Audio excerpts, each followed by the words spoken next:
नमस्कार स्टूडेंट्स, मैं गावित देवेंद्र और आप सभी का स्वागत है मैथ्स बाय गावित देवेंद्र के अंदर। तो आज हम पढ़ेंगे मेंसुरेशन यानी कि 17 में। तो उसमें फर्स्ट क्वेश्चन ऐसा है कि एक समचतुर्भुज यानी कि रोम्बस के विकर्ण डायगोनल 32 सेंटीमीटर तथा 24 सेंटीमीटर है। तो ध्यान परिमाप क्या है, पैरामीटर क्या होगा। देखो पहली बात यहाँ पर हियर हमें जो लेना है वो समचतुर्भुज लेना है।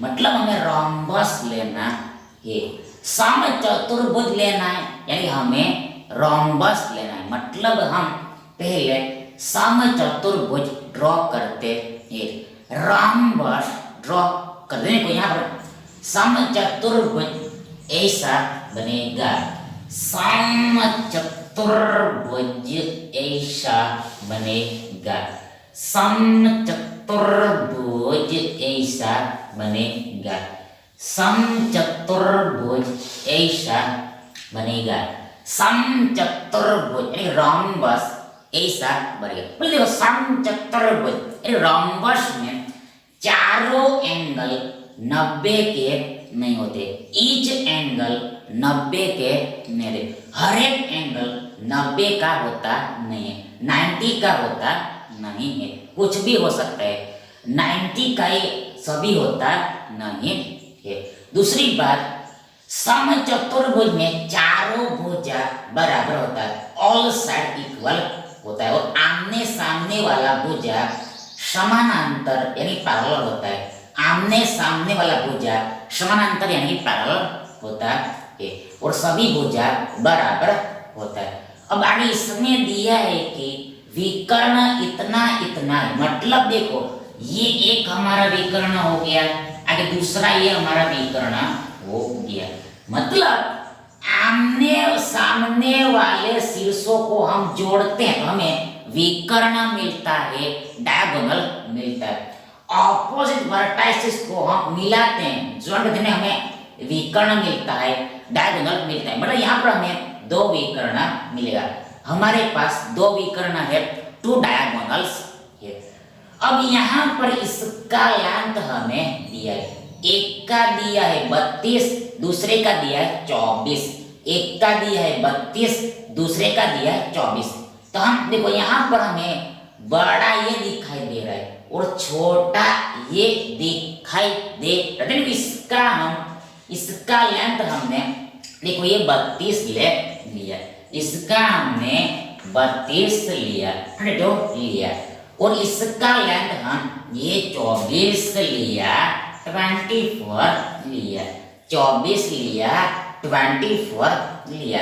तो हमें बोला है कि जरा बताइए ये समचतुर्भुज का परिमाप क्या होगा, पैरामीटर क्या होगा, मतलब चारों भुजाओं का योग क्या होगा, ऑल साइड्स का एडिशन क्या होगा, वो पूछे। देखो यहाँ पर हमें मालूम है कि सभी भुजा बराबर होते हैं। यदि हमने एक भुजा निकाले, एक भुजा का वैल्यू हमने निकाल देने, हमें केवल 4 से गुणा करना पड़ेगा, 4 से मल्टीप्लाई करना पड़ेगा। इन शॉर्ट यहाँ पर हमें ये एक भुजा का लेंथ निकालना पड़ेगा, एक भुजा का हमें लेंथ निकालना पड़ेगा।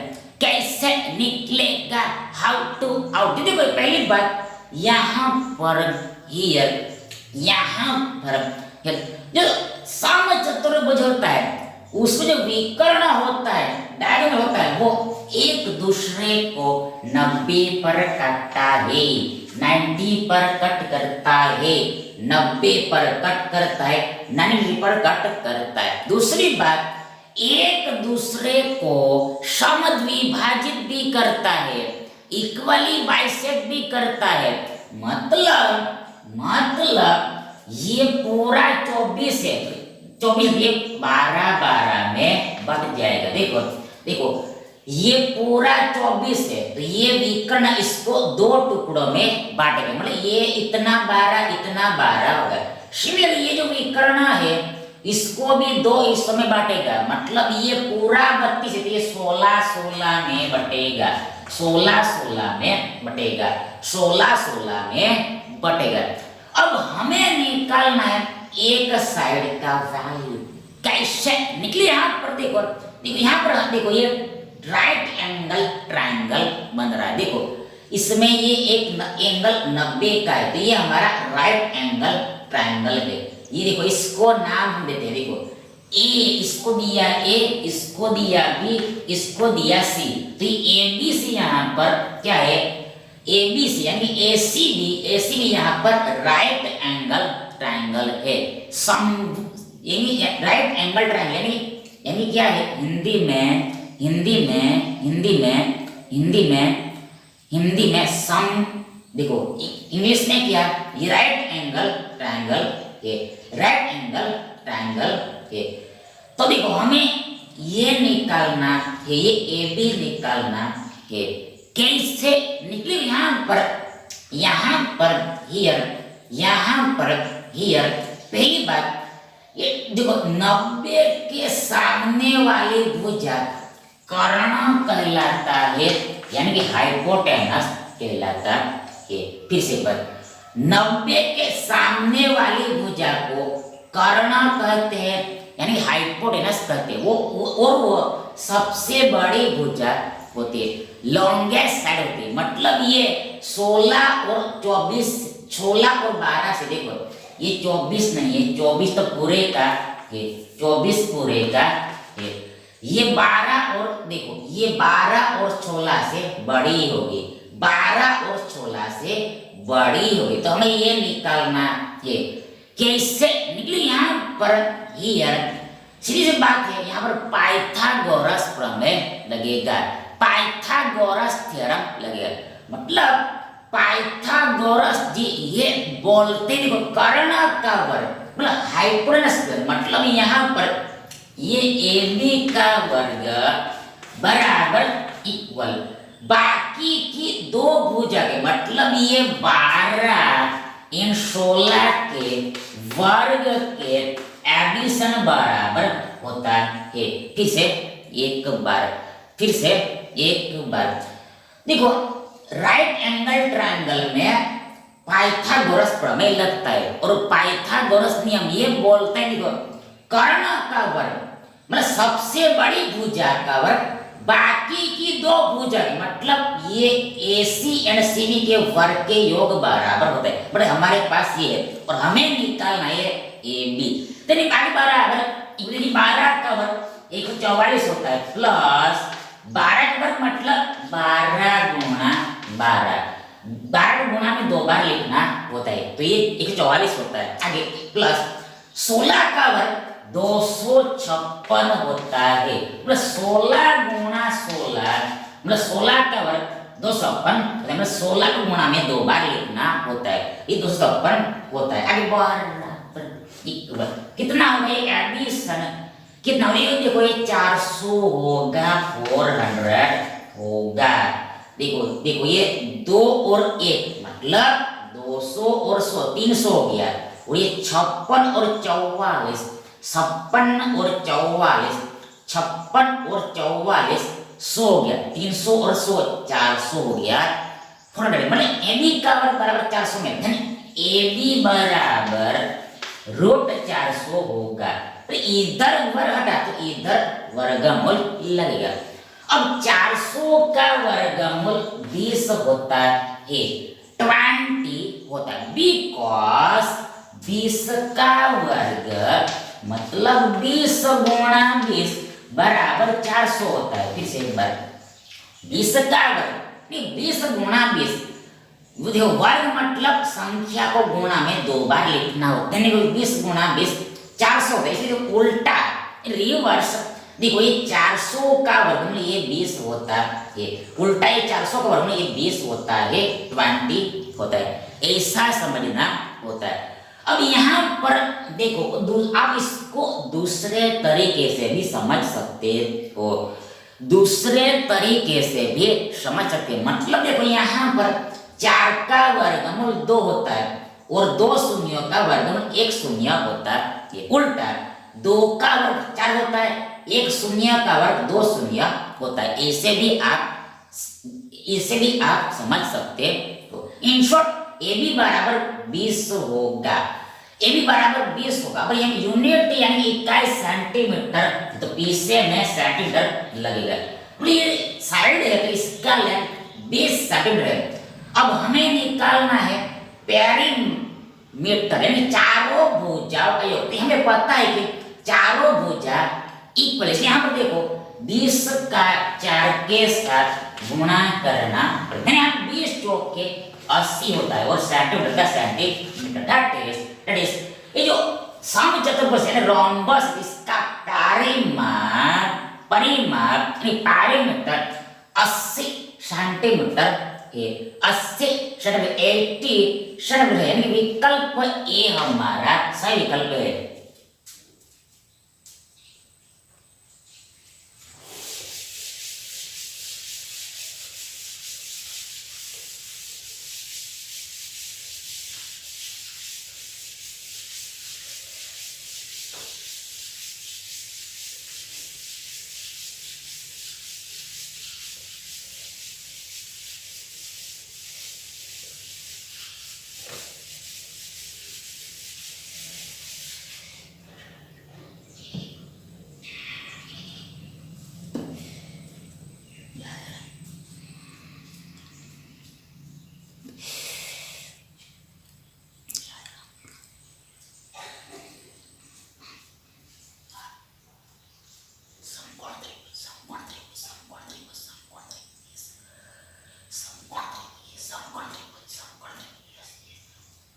नेक्स्ट देखिए,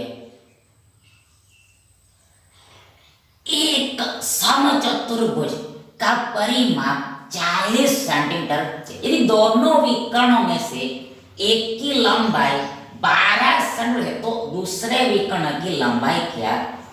देखो पहली बात यहां पर हमें ये समचतुर्भुज खींचना है। देखो समचतुर्भुज खींचना है। समचतुर्भुज देखो हमें समचतुर्भुज खींचना है। समचतुर्भुज खींचना है, रोम्बस खींचना है। जो पहले में बताया वही है, पहले क्वेश्चन बताया वो ही सेम ही है। समचतुर्भुज, ये हमारा समचतुर्भुज हो गया। अब आगे देखो, इसमें दिया है कि परिमाप 40 है, मतलब चारों भुजाओं का योग 40 है। तो एक भुजा का माप 10 होगा, सीधी सी बात ये 10 होगा, सीधी सी बात ये। मतलब 4 से हमने भाग दे दिया, ये 40 को हमने 4 से डिवाइड करते हमें 10 मिला, 10 मिला, ये सीधी सी बात है। अब आगे दूसरा बोला है दोनों विकर्ण में से एक की लंबाई 12 है। देखो ये हमारा पहला विकर्ण हो गया, ये हमारा हो गया दूसरा विकर्ण। यहाँ पर बोला है कि एक विकर्ण की लंबाई 12 है, तो मान लिया ये विकर्ण का लंबाई 12, इसको बोल दिया हमें 12, तो हमें निकालना है ये दूसरा विकर्ण का लंबाई, सेकंड डायगोनल का लाइन। कैसे निकले? देखो यहाँ पर सीधी बात, देखो यहाँ पर 90-90 एंगल बनता है। देखो मतलब ये विकर्ण एक दूसरे को 90 पर काटते हैं, 90 डिग्री पर कट करते हैं। दूसरा एक दूसरे को इक्वली बाइसेक्ट करते हैं, मतलब ये टुकड़ा जितना होगा उतना ही होगा, दूसरा ये जितना होगा उतना ही होगा, ये टुकड़ा बराबर होगा। सिमिलरली ये टुकड़ा बराबर, मतलब ये विकर्ण इसको समविभाजित करेगा। सिमिलरली ये विकर्ण इसको भी समविभाजित करता है, एक दूसरे को 2 टुकड़ों में बांटता है। देखो यहाँ पर ये पूरे का 12 है, तो ये 6 में बढ़ जाएगा, इतना 6 होगा, इतना भी 6 से होगा। अब आगे देखो, यदि हमें देखो ये मालूम हो जाए, मतलब ये पूरे का आधा टुकड़ा मालूम हो जाए, सीधी बात है कि हमें केवल दुगना ही करना होगा, मतलब ये पूरा विकर्ण निकल जाएगा। इन शॉर्ट यहाँ पर हमें ये इतना टुकड़ा का लंबाई निकालना है।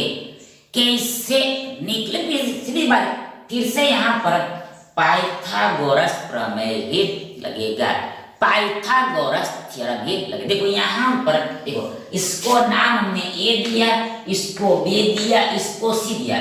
तो ए बी सी यहाँ पर समकोण है। देखो देखो, राइट एंगल ट्रायंगल को हिंदी में समकोण त्रिभुज बोलते हैं, समकोण त्रिभुज बोलते हैं, समकोण त्रिभुज बोलते हैं, समकोण त्रिभुज बोलते हैं। तो ये हमारा एसीबी यहाँ पर समकोण त्रिभुज है, राइट एंगल ट्रायंगल, बिकॉज यहाँ पर एक एंगल 90 का है, 90 का है, इसलिए ये सी एंगल, ये एसीबी एंगल है, बीसीए एंगल 90 का है, 90 का है, इसलिए देखो यहाँ पर देखो देखो ये कितना होगा, ये बीसी यहाँ पर 8 होगा, 8 होगा, बीसी 8 होगा, 8 होगा। कैसे देखो यहाँ पर ये ट्रिपलेट है, त्रिपुट है, देखो 6 8 10 पाइथागोरियन ट्रिपलेट होता है, 6 8 10 पाइथागोरियन ट्रिपलेट होता है। मतलब सबसे बड़ी भुजा कर्ण होता है, वो 10 यहाँ पर दिया है, तो ध्यान रखो जो बाकी दो भुजा होगा वो 6 और 8 में से ही होगा। फिर से एक बार देखो, सबसे बड़ी भुजा कर्ण फिक्स हो जाता है, ध्यान रखो बाकी जो दो बचता है वो ये भी हो सकता है या फिर ये भी हो सकता है। ध्यान रखो यहाँ पर हमने दे दिया कि ये तो 6 है, मतलब दूसरा बच्चा वो 8 ही होगा। तो ये भी आप शॉर्टकट में याद करके रख सकते हो, या फिर आप पाइथागोरस प्रमेय लगाओगे तभी ये भुजा निकल जाए। तो वैसे भी आप निकाल सकते हो। तो फिलहाल हम उसको देखेंगे नहीं, ये ट्रिपलेट ही आपको याद करके रखना, या फिर पहले क्वेश्चन में बताया उस तरह से आप फॉर्मूला भी लगा सकते हो, पाइथागोरस का फॉर्मूला।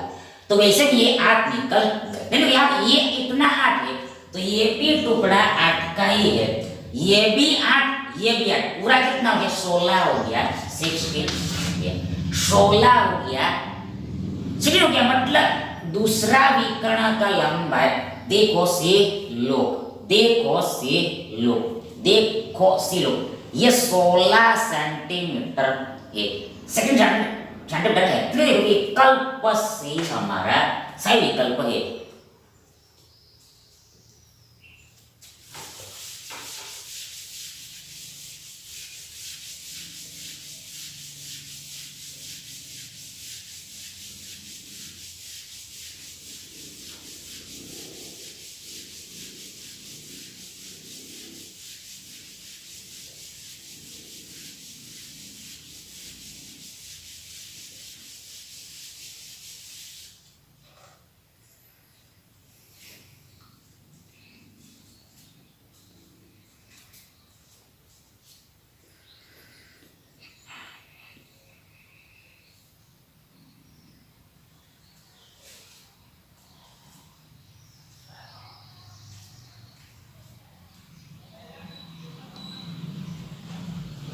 नेक्स्ट देखो, किसी समांतर चतुर्भुज यानी समानांतर चतुर्भुज यानी पैरेललोग्राम की भुजाओं की लंबाई, साइड्स का लेंथ 15 सेंटीमीटर था, 7 सेंटीमीटर है। आगे यदि एक विकर्ण की लंबाई 20 सेंटीमीटर हो, ध्यान क्षेत्रफल ज्ञात करें। ये समानांतर चतुर्भुज का हमें एरिया फाइंड करना है। कैसे निकले, पहले यहाँ पर हमें डायग्राम बनाना पड़ेगा। मतलब पहले हमें यहाँ पर समानांतर चतुर्भुज खींचना पड़ेगा। तो देखो पहले हम समानांतर चतुर्भुज यानी इंग्लिश में पैरेललोग्राम ड्रॉ करते हैं। देखो ये पैरेललोग्राम ऐसा बनेगा, ऐसा बनेगा, ऐसा बनेगा, ऐसा बनेगा, ऐसा बनेगा, ऐसा बनेगा। मतलब समानांतर चतुर्भुज यानी पैरेललोग्राम। देखो पहली बात, हर एक एंगल 90 का तो होता ही नहीं है, 90 का तो होता ही नहीं। दूसरी, आमने सामने वाली भुजा समानांतर होती है, पैरेलल होती है, और आमने सामने वाली भुजा बराबर होती है। आमने सामने वाली भुजा इक्वल, यानी हम दिया है कि देखो भुजाओं की लंबाई इतना इतना है, एक का 15 है, मतलब एक भुजा 15 की है, दूसरी 7 की है, मतलब लंबी 15 की है और छोटी 7 की है। लंबी 15 की है, छोटी 7 की। अब देखो ये 7 है तो ये भी 7 होगा, ये 15 सामने, ये भी 15 गया, तो हमें चारों भुजाओं का वैल्यू मिल गया। अभी दूसरा बोला जो विकर्ण की लंबाई 20 है, देखो ये हमने खींचा तो ये हमारा विकर्ण हो गया, इसका लेंथ मतलब एक विकर्ण का लेंथ हमें दे दिया है, कितना है देखो कितना है 20 है, देखो ये 20 दे दिया है। हमने एक विकर्ण खींचा और इसका लेंथ हमने 20 ले लिया, देखो ये दिया है 20 लेना है, ऐसे दिया है, ये हमने 20 ले दिया है।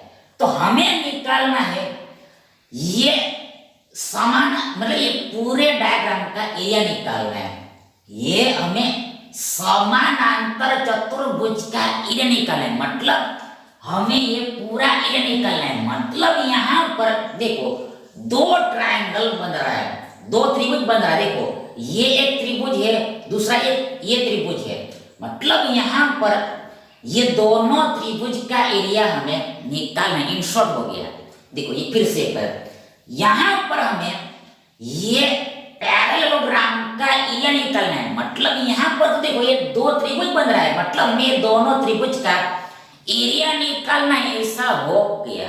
तो यहाँ पर दूसरी बात ये दोनों त्रिभुज इक्वल होता है, दोनों त्रिभुज सेम ही है। देखो यहाँ पर देखो इसमें ये साइड 15 है तो इसमें ये साइड 15 है, इसमें ये 7 है तो इसमें ये 7 है, और ये बीच में कॉमन हो गया, मतलब ये दोनों त्रिभुज सेम है। मतलब जो विकर्ण होता है वो देखो ये समानांतर चतुर्भुज को इक्वली बाइसेक्ट करता है, और डायगोनल होता है वो समानांतर चतुर्भुज यानी पैरेललोग्राम को इक्वली बाइसेक्ट करता है, दो टुकड़ों में बांटा है, इक्वल दो टुकड़ों में बांटा है।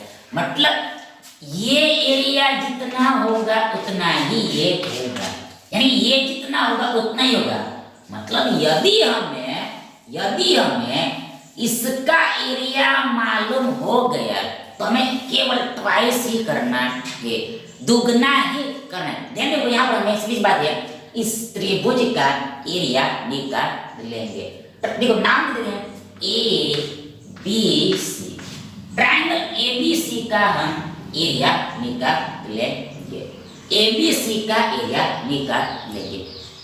कैसे निकले, पहली बात यहाँ पर ये त्रिभुज यहाँ पर कैसा है, ये विषम बाहु है, स्केलिन है, स्केलिन ट्रायंगल है, विषम बाहु त्रिभुज, मतलब इसका तीनों भुजा अलग अलग है, ये 15 ये 7 ये 20 है। तो यहाँ पर लगेगा एरिया निकालने के लिए ये फॉर्मूला, मतलब हेरोन्स का फॉर्मूला लगता है, ये हेरोन्स फॉर्मूला लगता है, हेरोन का सूत्र लगता है। वो देखो उसका ये फॉर्मूला ऐसा होता है, देखो डेल्टा बराबर नहीं एरिया बराबर क्षेत्रफल बराबर under root S minus A S minus B S minus C.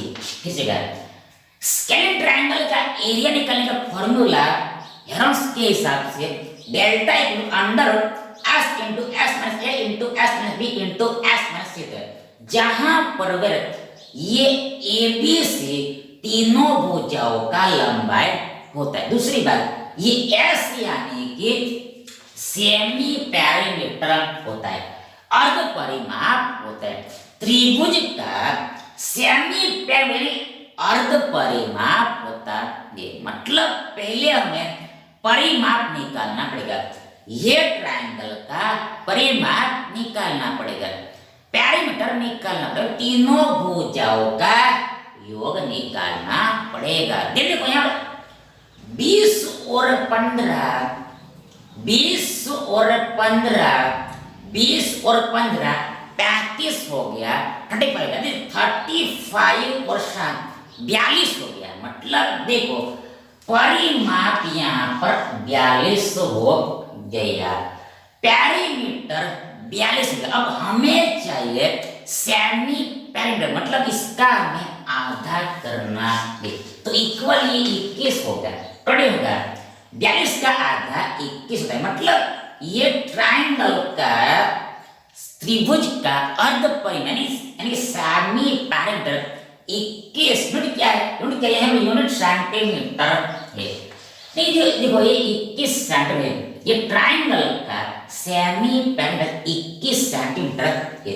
21 centimetre. अब देखो एस की जगह पर 21 रखना है और ये एबीसी की जगह पर त्रिभुज के तीनों भुजाओं लेना है। यानी कि वर्गमूल का वर्गमूल, आगे एस कितना 21 है, बीच में गुणा होता है आगे एस माइनस, मतलब एस 21 है, 21 में घटाया हमने ये 20 को, तीनों भुजाओं को घटाना है। ये 21 में से तीनों भुजाओं को बारी बारी से घटाना है। 21 में से 20 गया, हमें मिला, बीच में गुणा आ गया एस माइनस बी। 21 में से घटाओ 7, हमारे पास बच्चा 14 14, आगे बीच में लास्ट में एस माइनस बी, माने 21 माइनस 15 कितना होगा, 6 होता है, 6 होता है। तो हमें ऐसा मिला। आगे बराबर वर्गमूल का वर्गमूल, आगे 21 को लिखा हमने 7 या 21 गुणा 1 को लिखो चाहे ना लिखो, उससे कोई भी फर्क नहीं पड़ता। आगे ये गुणा का 14 को हमने लिखा 7 गुणा 2, 7 दूनी 14 होता है। देखो वर्गमूल में इंटू का इंटू, 6 को हमने लिखा 3 दूनी 6। आगे बराबर अब यहां पर हियर होगा, वर्गमूल के अंदर 2 साथ है तो बाहर में एक साथ निकलेगा गुणा, वर्गमूल के अंदर 2 बार 3 है, बाहर निकलेगा 1 बार 3 गुणा, वर्गमूल के अंदर 2 बार 2 है, 1 बार बाहर निकलेगा, यानी कि ये हमारा वर्गमूल है। ये पूरे का वर्गमूल यानी कि इंग्लिश में स्क्वायर कितना होगा, ये पूरा संख्या होगा, जो कुछ भी होता है उसका वर्गमूल, यानी कि स्क्वायर इतना होगा, इतना होगा, इतना होगा, इतना होगा। मतलब दूसरे तरीके देखो यहाँ पर एक्चुअल में क्या हुआ है, देखो यहाँ पर एक्चुअल में 7 सत्ते 49 का और पीछे साथी होता है आगे, सीधे 3 क्या 9 हुआ, 9 का 3 हो गया और बीच में गुणा आता है और लास्ट में 2 दूनी 4 का ये 2 होता है। तो ऐसे भी आप समझ सकते हो, मतलब 2 बार है तो 1 बार बाहर निकलता है, बात खत्म। आगे बराबर 7 या 21 दूनी 42 होता है। मतलब ये जो ट्राइंगल है इसका एरिया 42। देखो यहाँ पर पीछे में यूनिट स्क्वायर लगेगा, जो एरिया होता है उसको यूनिट स्क्वायर में इंडिकेट करते हैं, इकाई के वर्ग में रिप्रेजेंट दर्शाते हैं। यूनिट क्या है, यूनिट यहाँ पर सेंटीमीटर में, यहाँ पीछे में सेंटीमीटर स्क्वायर लगेगा, सेंटीमीटर का लगेगा। मतलब ये ट्रायंगल का एरिया 42 सेंटीमीटर स्क्वायर है। अब हमें निकालना है पूरा, मतलब दोगुना ही करना है। ये सेम देखो इसका 42 है तो ये भी 42 है, तो 42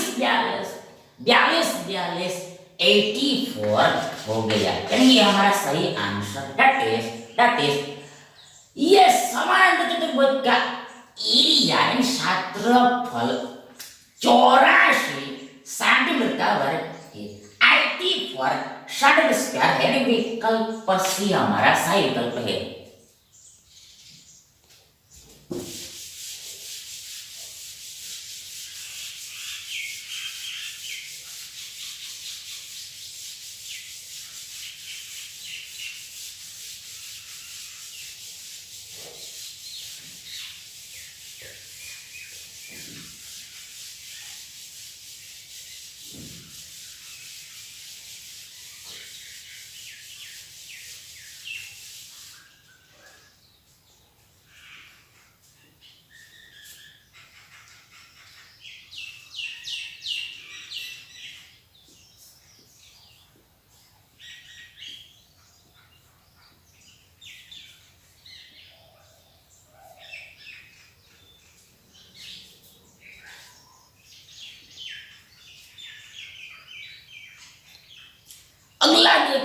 बोला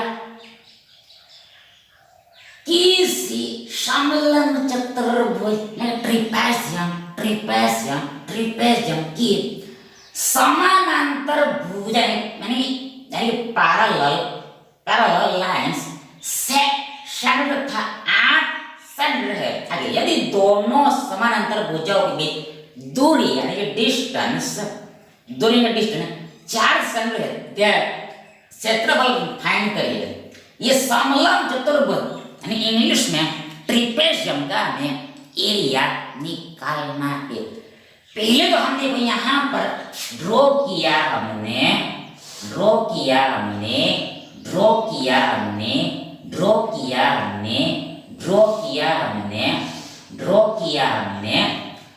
समलंब चतुर्भुज। पहले तो हमने ड्रॉ किया समलंब चतुर्भुज ट्रिपेजियम। पहली बात समलंब चतुर्भुज किसको बोलते हैं? ट्रिपेजियम किसको? देखो समलंब चतुर्भुज में एक जोड़ा समानांतर होता है और दूसरा जोड़ा समानांतर नहीं होता है। बात खत्म। किस एक बात, समलंब चतुर्भुज मतलब ऐसा चतुर्भुज, ऐसा क्वाड्रिलैटरल जिसमें एक पैर समानांतर हो और दूसरा पैर समानांतर नहीं हो, पैरेलल नहीं हो, इसको ही समलंब चतुर्भुज बोलते हैं, ट्रिपेजियम बोलते। यहाँ पर हमें दिया है कि समानांतर भुजा इतना है 6 8 है, मतलब छोटा से है बड़ा 8 है। बात खत्म। आगे ये दोनों समानांतर भुजाओं के बीच दूरी 4 सेंटीमीटर है। ये दोनों पैरेलल लाइंस है, इनके बीच का डिस्टेंस दूरी 4 सेंटीमीटर। मतलब लंबवत दूरी 4 है, लंबवत दूरी 4 है। बात खत्म। देखो ये दो समानांतर रेखाओं के बीच की दूरी 4 है, मतलब परपेंडिकुलर डिस्टेंस 4 का है, लंबवत दूरी 4 का है। मतलब हमें ऐसा लाइन खींचना होता है जो या इसी के साथ भी 90 का एंगल बनाए और इसी के साथ भी 90 का एंगल बनाए। किसी भी हमें ऐसा लाइन ड्रॉ करना होता है वो जो इस लाइन के साथ भी 90 का एंगल बनाए और इस लाइन के साथ भी 90 का एंगल बनाए, तो यही हमारा लंबवत दूरी कहलाता है, परपेंडिकुलर डिस्टेंस कहलाता है। मतलब ऐसा दूरी जो स्मॉलेस्ट हो लघुत्तम हो, स्मॉलेस्ट हो लघुत्तम हो, मिनिमम। तो ऐसा कब मिलेगा जब हम ऐसा लाइन खींचेंगे तो 90 का एंगल। देखो ये यहाँ पर भी 90, यहाँ पर 90 बनाता हो, मतलब स्मॉलेस्ट दूरी एक्चुअल दूरी होता है। मतलब यहाँ पर ऐसा टेढ़ा नहीं चलता है, यह टेढ़ा नहीं चलता, स्ट्रेट ही चलता है, उसको ही दूरी बोलते हैं। मतलब ये चीज आप यहाँ से भी समझ सकते हो, ये एक ही बात होता है। ये चाहे तो ये भी 4 ही होगा, समझ आप यहाँ पर भी सकते हो। अब हमें निकालना है, हमें आउट करना है ये समलंब चतुर्भुज का एरिया, क्षेत्रफल, ये पूरा एरिया हमें निकालना है। ये पूरी जगह का माप निकालना है। कैसे निकले? यहाँ पर फॉर्मूला लगता है। ठीक है, यहाँ पर फॉर्मूला के हिसाब से ये समलंब चतुर्भुज का एरिया 1/2 into 6 + 8 into 4 होगा। फॉर्मूला के हिसाब से ये समलंब चतुर्भुज का एरिया क्षेत्रफल 1/2 into 6 + 8 into 4 होगा। मतलब 1/2 तो पहले आता ही है, आगे 6 + 8 बीच में गुणा आता है। 6 + 8 मतलब दोनों समांतर भुजाओं का योग करना होता है। ये दोनों पैरेलल लाइंस का एडिशन करना होता है और लास्ट में इनटू गुणा क्या दूरी लिखनी होती, जो दिया है दोनों समानांतर रेखाओं के बीच दूरी दिया है वो मल्टीप्लाई करना होता है। फिर से एक बार समलंब चतुर्भुज का एरिया निकालने का फॉर्मूला ये होता है, मतलब पहले वन बैठो आगे गुणा और आगे यहां पर दोनों समानांतर भुजा का योग और गुणा, ये दोनों पैरेलल लाइंस के बीच का डिस्टेंस लिखना होता है। ये फॉर्मूला हो गया, तो ये हमने डायरेक्ट वैल्यू रख दिया था। आगे बराबर इक्वल 1/2 का 1/2 गुणा का गुणा, आगे से 14 होता है, आगे इनटू ये 4 का आगे 2 सत्ते 14, 7 चौके 28 होता है, 28 होता है, तो ये हमें 28 मिला। अब ये यहाँ पर है एरिया, इस क्षेत्र यहाँ पर यूनिट्स पर लगे, मतलब यहाँ पर सेंटीमीटर स्क्वायर लगे, बिकॉज यहाँ पर यूनिट सेंटीमीटर, इकाई यहाँ पर सेंटीमीटर है। इस इन शॉर्ट ये पूरा डायग्राम का मतलब ये ट्रिपेजियम का एरिया 28 सेंटीमीटर स्क्वायर है, 28 सेंटीमीटर वर्ग है। यानी देखो विकल्प ए हमारा सही विकल्प है। Thank you.